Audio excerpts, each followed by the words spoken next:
Olá, nesta aula nós vamos abordar os principais sintomas respiratórios para que o aluno de medicina possa explorar durante o raciocínio clínico, né, da entrevista médica. Então, primeiro, queria dizer que os principais sintomas, de uma maneira geral, os mais prevalentes são dispneia, né, tosse, dor torácica, sibilância, hemoptise, roncos, rouquidão e cornagem. Esses últimos são menos frequentes, mas dispneia, tosse, dor torácica, sibilância e hemoptise são de fato os que mais aparecem, né?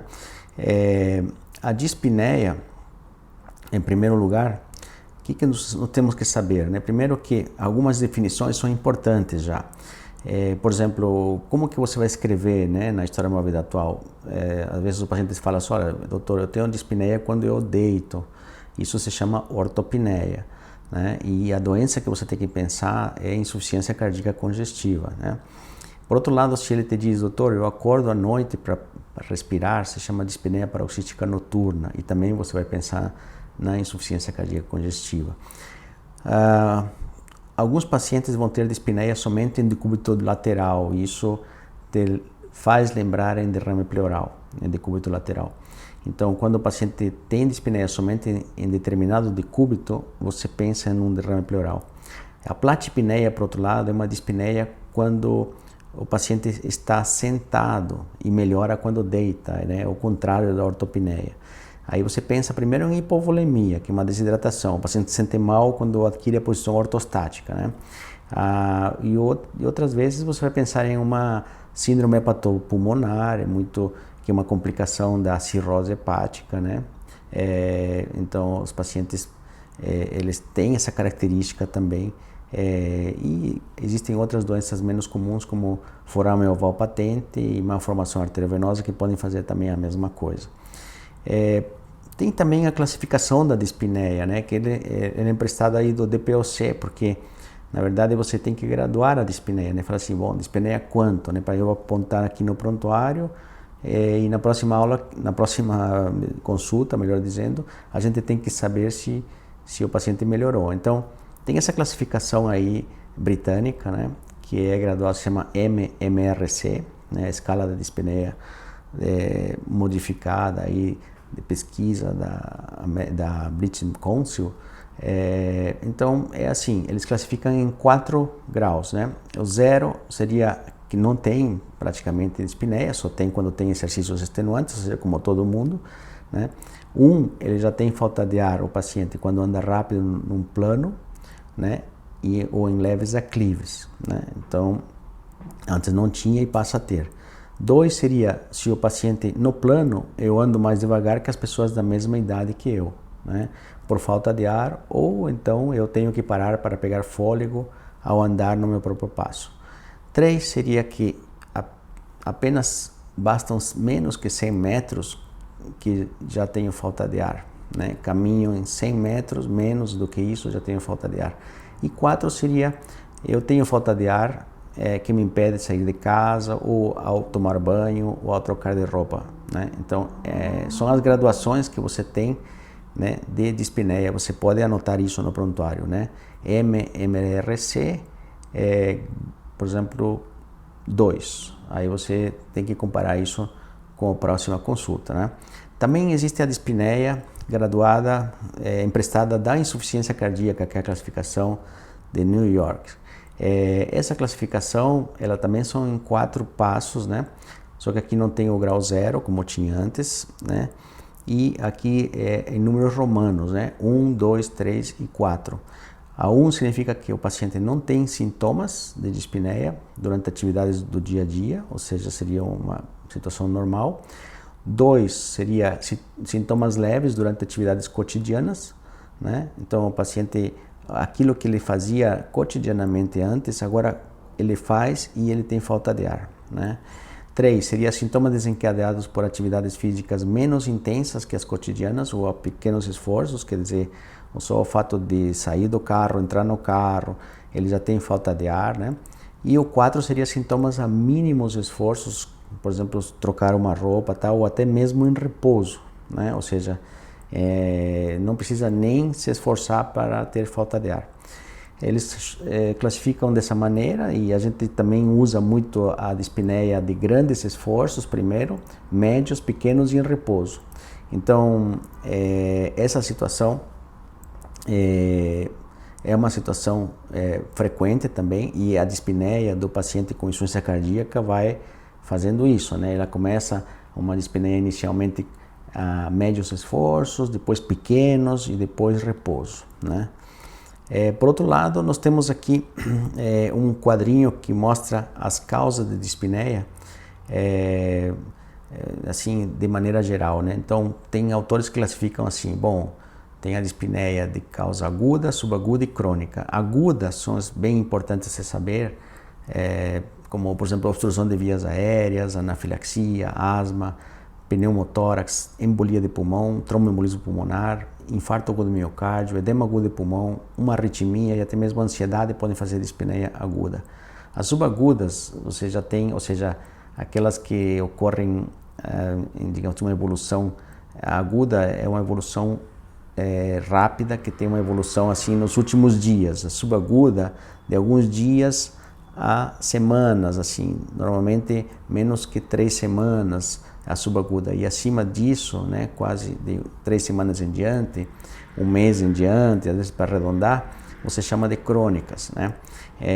Então estão ali as diferentes doenças, né, que você tem que saber de acordo com a temporalidade da dispneia, né? E aqui uma outra tabela mostrando as causas da dispneia, né? De causas obstrutivas, causas parenquimatosas, que são muitas, né? Toracopulmonares, diafragmáticas. Então aqui também uma outra tabela mostrando de outro aspecto assim, você percebam que a dispneia, né, na pneumologia praticamente não escapa quase que nenhuma doença, né? Do ponto de vista respiratório, que não possa ocasionar dispneia. Lembrar também que existem outras causas fora do pulmão que podem causar dispneia, né? Como vocês estão vendo ali, anemias, né? As psicogênicas, por ansiedade, eventualmente o paciente tem dispneia por uma eventualmente fratura de arco costal. Então, quer dizer, tem situações também que levam o paciente a ter dispneia que não necessariamente tem uma doença pulmonar, né? Bom, agora nós vamos falar sobre tosse. Então, nós temos aqui os diferentes tipos de tosse. Alguns autores classificam a tosse aguda com menos de 3 semanas e a tosse crônica com mais do que 8 semanas. A tosse aguda, pessoal, geralmente é por infecção, né? E se auto-resolve sozinho. Alguns demoram mais, outros menos, mas acabam se resolvendo mais rápido. Às vezes o paciente que tem já um passado alérgico, ele sofre um pouco mais e fica tossindo mais tempo, né? Mas normalmente são causas infecciosas. Já as crônicas deveriam ser investigadas sempre, né? No mínimo você vai ter que começar com raio-x, inclusive na sequência, né? E muitas vezes espirometria. Mas na anamnese você pode também ir meio classificando assim a causa dessa tosse. Às vezes o paciente te fala que, por exemplo, tem tosse seca. Aí você já pensa, bom, tosse seca deve ter talvez um refluxo, se ele piorar de noite, de repente, quando deita, ou uma asma, ou de repente uma rinite que faz aquela goteira posterior, né? Ou ele tem uma pneumonia mesmo, mas uma pneumonia intersticial, que às vezes pode dar tosse seca, ou uma doença pulmonar, né, intersticial. Pode ter também um tumor, laringite, assim, alergia, até mesmo está tomando algum medicamento que esteja ocasionando tosse seca nele, né? Ou até por mania, por uma ansiedade, alguma coisa assim, ele tem a tosse. Já se tem catarro, então você coloca paciente, refere, por exemplo, tosse produtiva com expectoração, aí você coloca serosa, mucoide, purulenta, que cor que é, hemoptóica quando está com sangue. E aí você pensa em outras doenças, né? Agora sim, bom, eu vou pensar em pneumonia, tuberculose, abscesso, bronquiectasia, bronquites, enfim, várias doenças, né, que você deve abrir mão, embora também o paciente possa ter expectoração em um paciente com asma, que eu tinha colocado lá que a tosse é seca, mas ele pode também formar um catarro às vezes e te confundir, né? Então, isso aqui não é uma coisa estanque, né? É uma coisa assim, para você ter uma ideia geral, né? Mas eles podem ser modificados de acordo com o raciocínio que o paciente está tendo. De repente aparece na história que ele tem atopia, que o pai tem asma, a mãe tem asma, e essa tosse que era com expectoração, de repente é por expectoração por excesso de eosinófilos ali na sequência, acaba formando, né, catarros moldados, assim, ele expectora aquilo. Bom, e outra coisa interessante também é assim, que o paciente às vezes tanto tosse que ele pode ter até sangramento subconjuntival, ele pode ter hérnias inguinais, né, pelo aumento da pressão intraabdominal, até mesmo fraturas de arcocostais em pessoas com osteoporose, por exemplo, né.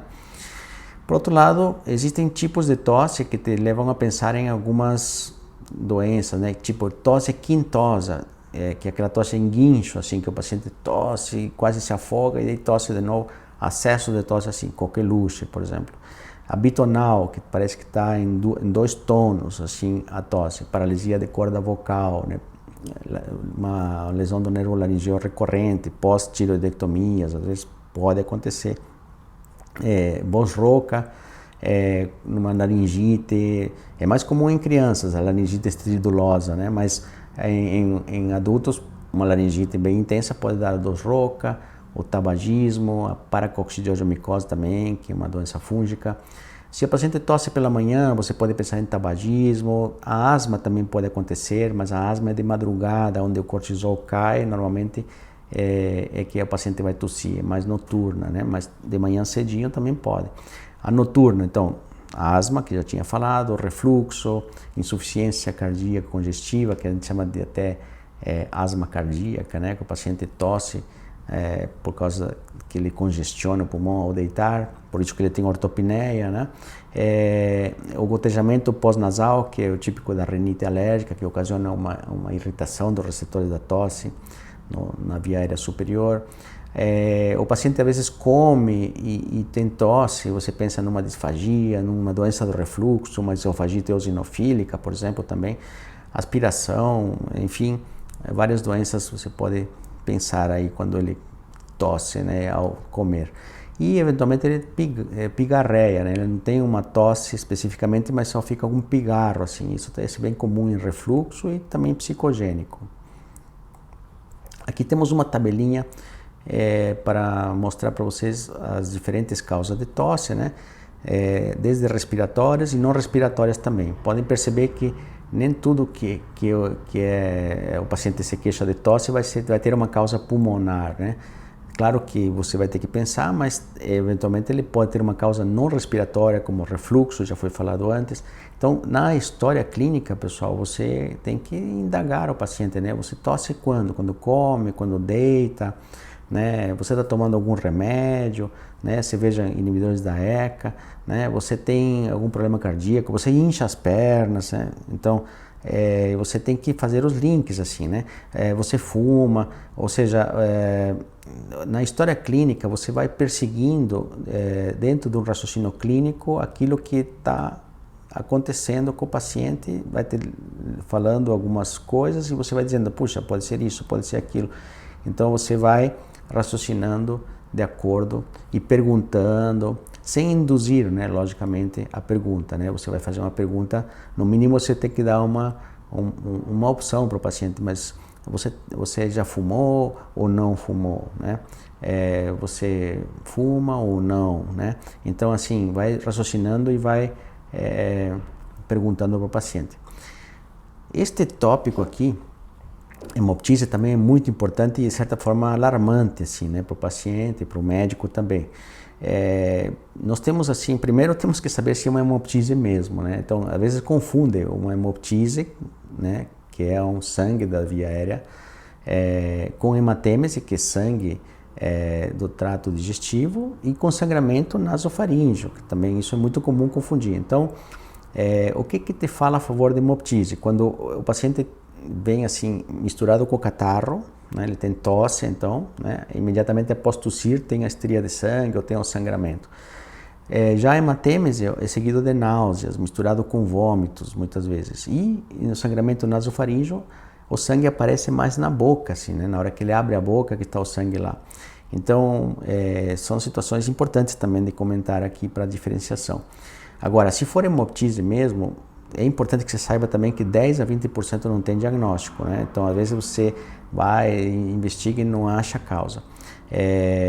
Isso também tem que ser falado para o paciente, mas de uma maneira geral, a maioria das vezes você consegue diagnosticar. E temos duas circulações, né? Então, uma que vai ocasionar uma hemoptise um pouco mais violenta, que é a circulação sistêmica. No pulmão temos essas duas circulações, que é muita pressão. A circulação sistêmica é feita pelas artérias brônquicas, então as hemoptises são maciças quando ali ocorrem. E o exemplo clássico é bronquiectasias, que erosionam um vaso que está passando perto, estenose mitral, que não é uma causa respiratória, portanto, e fístulas arteriovenosas, né? Agora, existe a circulação pulmonar, que é de baixa pressão, e daí sim você tem uma hemoptise um pouco menos intensa, como pneumonia, abscesso de pulmão ou embolia de pulmão. E também a hemoptise, o cuidado que temos que ter é porque pode o paciente se asfixiar pelos coágulos ou até ter choque hipovolêmico nas hemoptises maciças, né? E aqui temos a causa das hemoptises, muitas causas de hemoptise, né? Eu selecionei ali as que estão sublinhadas, são as mais frequentes, né? Com a bronquite, por exemplo, câncer broncogênico, bronquiectasias, são as mais frequentes, né? Pneumonia, né? Estão ali sublinhadas. E daí tem algumas asteriscadas que também têm uma importância, né? No raciocínio, quando o paciente diz hemoptise, não esqueça de tuberculose, pessoal, não esqueça do próprio câncer broncogênico, né?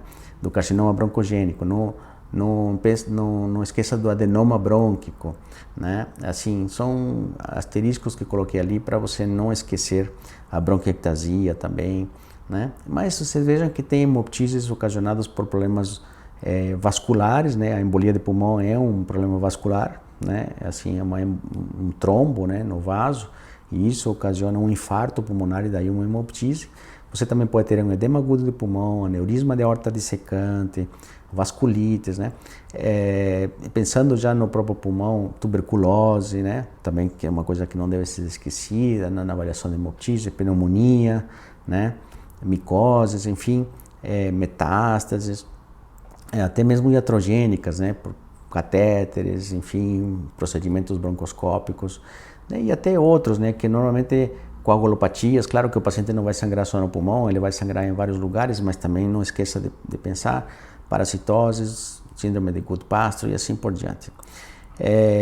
Neste outro tópico, sibilos, também muito interessante, né, porque você raciocinar frente a pacientes com sibilos, porque aqui temos algumas causas de sibilância, né, desde a asma, que é a mais frequente e comum, que todo mundo vai lembrar, mas também o paciente pode ter uma bronquite crônica, por exemplo, um DPOC, bronquite crônica, e também pode ter sibilância, né? Uma bronquite aguda, por uma infecção brônquica aguda que ele está tendo agora, por uma virose, pode também fazer isso. Fármacos podem levar a ter sibilos, como beta-bloqueadores, colinérgicos, inalantes químicos, né? Enfim, podem ocasionar sibilância. Insuficiência cardíaca, como eu já falei antes, tem a famosa asma cardíaca, né? Que o paciente deita, congestiona o pulmão, faz dispneia paroxística noturna e acorda com falta de ar para respirar e com bastante sibilo. E a própria neoplasia, corpos estranhos que podem fazer sibilos, só que a característica deles, esses sibilos, são que de um lado só do pulmão, enquanto as outras situações ocasionam sibilos em ambos lados, logicamente, aqui é só um lado que tem sibilo. Então, se você encontrar sibilo só de um lado, pensa às vezes que tem essas situações, pode estar frente a essas situações, ou corpo estranho ou a neoplasia, que não deixa de ser um corpo estranho, né, a neoplasia. Sobre dor torácica, pessoal, outro assunto interessante, dor torácica, né? A dor torácica tem várias, né, causas, logicamente que isso vai se explorar melhor na parte cardiovascular, mas a parte respiratória também é responsável por dor torácica. Muitas vezes o paciente tem uma pneumonia, neoplasia, pode dar dor torácica, embolia de pulmão, pleurites, né, pneumotórax e trauma. E às vezes tem causas não respiratórias, como logicamente doença coronariana, insuficiência coronariana, aneurisma de aorta, derrame pericárdico, um problema esofágico, um problema musculoesquelético, como síndrome de Tietze, né? que é uma inflamação do segundo espaço intercostal esquerdo, com sinais flogísticos aqui na cartilagem costocondral. Nevralgias, né? Tem a nevralgia pós-herpética ou nevralgia aguda mesmo pelo herpes, né? Mediastinites, até psicogênicas, né? Então, são várias, né, causas de dor torácica. Logicamente, cada uma delas implica em você perguntar determinadas coisas para o paciente, né? Claro que se está pensando em embolia de pulmão, você vai perguntar, mas se a dor torácica foi súbita, por exemplo, daí te faz pensar em embolia de pulmão, né? Sim, foi súbita, tal, estou com falta de ar também junto, quer dizer, tem outras associações, né? Eu estou pensando em doença coronariana. Bom, então essa dor torácica se irradia para o braço, tem sudorese, tem náusea, tem vômito. Quer dizer, eu estou colocando as tabelas aqui, mas assim, você tem que lembrar que tudo isso é um raciocínio, né, que você tem que fazer, né? Muito bem. Agora, os sintomas menos comuns, né, que podem aparecer também, o paciente se queixar, por exemplo, de cornagem. A cornagem, ou estridor, a cornagem é o sintoma, então o paciente vai se queixar de cornagem. O que é isso? É um sibilo alto, né? Uma obstrução alta de vias aéreas respiratórias, né? É aquela situação que você observa que o paciente está se afogando, que ele está tendo um choque anafilático, por exemplo. Então as causas de cornagem são estas aqui: laringite estridulosa, né? Que é muito comum em criança porque tem uma laringe mais estreita. Então acaba que obstrui, né? A difteria no passado era muito comum, agora com a vacinação de tétano e difteria é menos comum, mas também, né, se chamava Krupp, né, que fazia essa cornagem. O edema de glote, quando você é picado por uma abelha, né, enfim, pode acontecer, né, de você ter uma cornagem. Um corpo estranho está obstruindo a via aérea, pode ter uma cornagem. Só que no exame físico, se você ouve, né, o paciente está percebendo que ele está depois que você atendeu, logicamente, porque é uma situação um pouco urgente, mas depois que você vai escrever, você vai colocar que ele tem estridor no exame físico. A palavra cornagem é na anamnese e estridor no exame físico, né? Por outro lado, você pode ter pacientes que se queixam de rouquidão, né? Aqui estão as principais causas de rouquidão, né? Desde laringites virais, né? O paciente chega rouco, não consegue falar, a voz sai totalmente diferente, né? Tem um inchaço, um edema importante. Claro que para você observar melhor, você teria que fazer uma laringoscopia posterior aí no teu exame físico com espelho, né? Observando a corda vocal, que nem sempre é possível. Então, às vezes tem que ver o otorrino, né? Tem que analisar isso melhor. Mas as causas estão aí. Se for uma causa de rouquidão mais crônica, tuberculose, paracoccidomicose, pólipos na corda vocal, neoplasia de corda vocal para quem usa muito a voz, né? Lesão do laringeu recorrente também é uma causa, e assim vai, assim outras causas aí colocadas para vocês pensarem, pessoal. Claro que cada uma delas vai te propiciar a outras perguntas, né? Vômica, essa é uma queixa também importante que chama a atenção do aluno, às vezes vômica, nunca ouvi falar isso. Então vômica, bom, parece vômito, mas não é vômito, né? É vômica. Vômica é uma quantidade grande assim de material purulento normalmente, né, que acontece de expelir o paciente das vias aéreas respiratórias quando acontece uma drenagem, né? Automaticamente acaba drenando uma quantidade tão grande de um pus que estava armazenado ali numa cavidade pulmonar, ou estava com um abscesso de pulmão, né, ou empiema, e acaba drenando para o parênquima do pulmão, e o parênquima, depois do parênquima vai para os brônquios, brônquios, e depois sai uma quantidade enorme de catarro purulento, fétido, que você a distâncias assim grandes, inclusive chegando no plantão, chegando no pronto-socorro, você vai, tem um paciente com abscesso aí de pulmão em algum lugar, porque é muito pútrido assim a característica do odor, né?